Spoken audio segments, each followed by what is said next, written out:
കൊച്ചിയിലെ കുപ്രസിദ്ധ ഗുണ്ട നേതാവ് മരട് ഒട്ടേറെ ക്രിമിനൽ കേസുകളിൽ ജയിലിൽ കിടന്നിട്ടുണ്ട്. പോലീസും ജയിലും ഒന്നും അനീഷിന് പുത്തരിയല്ല.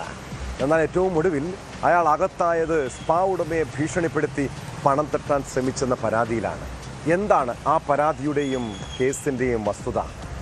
കേസിന് പിന്നിൽ ഗൂഢാലോചനയുണ്ടെന്നാണ് മരട് പറയുന്നത്.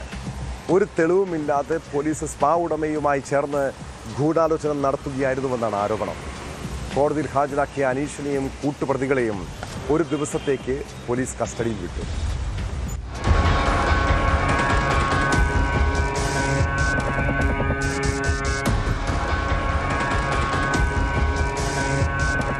കഴിഞ്ഞ ദിവസമാണ് അങ്കമാലിയിലുള്ള സ്പാ ഉടമയെ ഭീഷണിപ്പെടുത്തി പണം തട്ടാൻ ശ്രമിച്ചുവെന്ന പരാതിയിൽ മരട് അനീഷിനെയും അനുയായികളെയും പോലീസ് അറസ്റ്റ് ചെയ്തത്. മരട് അനീഷിനെ ചിത്രം കാണിച്ച് ഭയപ്പെടുത്തി സ്പായിൽ നിന്ന് പണപ്പെരുവ് നടത്താൻ അനീഷിന്റെ കൂട്ടാളികളായ അജിത്തും പ്രേംജിത്തും ശ്രമിച്ചുവെന്നതാണ് പരാതി. ഒരു തെളിവുമില്ലാത്ത കേസാണെന്ന് കോടതിയിൽ ഹാജരാക്കവേ അനീഷ് പറഞ്ഞു.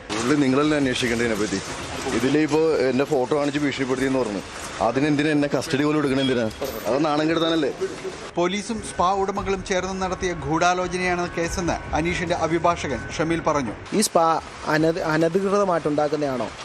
ഇവർക്ക് പ്രോപ്പറായിട്ട് ലൈസൻസ് ഉണ്ടോ? പ്രോപ്പർ ഡോക്യുമെൻ്റ് ഉണ്ടോ? ഇദ്ദേഹത്തെ പ്രതിയാക്കാൻ വേണ്ടിയിട്ട് ഇവരുടെ ഗൂഢാലോചന എന്താണ്?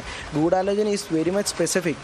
ഇദ്ദേഹം 27-ാം തീയതി മരട് പോലീസ് സ്റ്റേഷൻ മുമ്പാകെ കാക്കനാട് സ്ഥിതി ചെയ്യുന്ന സൈബർ പോലീസ് മുമ്പാകെ ഒരു കേസ് കൊടുത്തിട്ടുണ്ട്.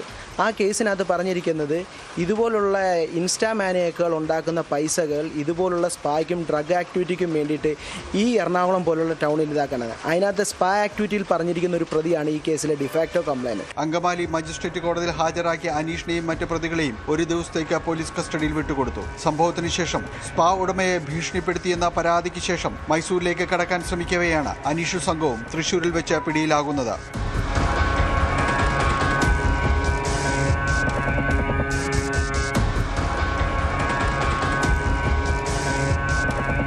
ന്യൂസ് 18 കൊച്ചി. കൂടുതൽ വാർത്തകൾക്ക് news 18 Keralam YouTube channel subscribe ചെയ്യുക.